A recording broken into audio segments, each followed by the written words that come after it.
as far as the conversation around what Tinubu is doing, whether what he meant, I think that I've met a number of people, and I have met people who don't like him at all, who don't even want to hear his name mentioned.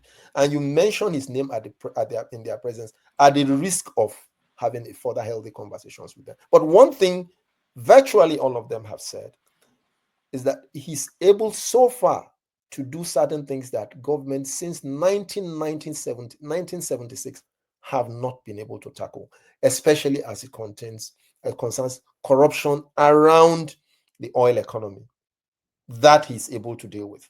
And that, of course, will have consequences. You see, we people may have good intentions, but we always will judge them by the fruit, by their motive, obviously, but also by the fruit of the decisions that they have taken, whether when they are in office or perhaps sometimes long after they have left office. Okay, so I didn't quite agree, and I said that publicly when the president wanted, when he said fuels. I was, as most people were, for removal of petrol subsidy. All right, and when he did it, I thought, with the benefit of hindsight, that perhaps he should have done it more gradually and things like that. But in retrospect, I think it was the right thing to do, and I can only give him credit for doing it.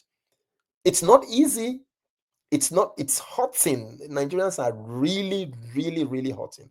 But I think that we had kicked the can down the road for many decades, and it took a man of it's actually taking a man of significant courage to be able to deal with that, and also try to move to match the divergent exchange rate with all the sort of arbitrage issues that we had around that. But regarding what is going to happen in the long term and what kind of legacy he is going to leave, I think that he has taken certain steps which are, if I may say, irreversible. I mean, what he has done with petrol subsidy, for example, that is irreversible. You are not going to likely have a government in future that is going to come back. Yeah, but as hold on, the news last week was that we are going to pay 7.7 trillion in subsidy. What is that?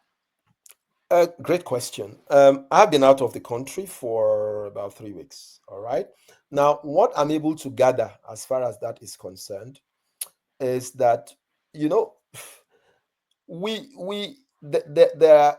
process of, it's actually a transition. All right. The government has said certain things have been done, but there are still inefficiencies, especially around NNPC, that I do not think have been fully dealt with. All right.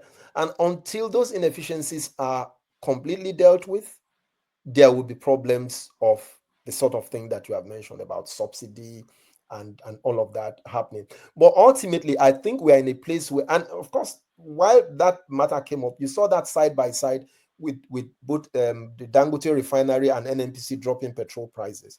So my guess is that in the next 1 year or so, we would hopefully see a better regulated system. But I think we need greater transparency around the management of NNPC itself. We need far greater transparency than is currently the case. I would be among the first to say so. We do need far greater transparency so that Nigerians will know and see exactly what is happening. You can't tell us that NNPC is a publicly quoted company, and I don't know whether you may have shares, Rudolf. I don't know about you. I don't understand that. I don't understand the economics of how that works.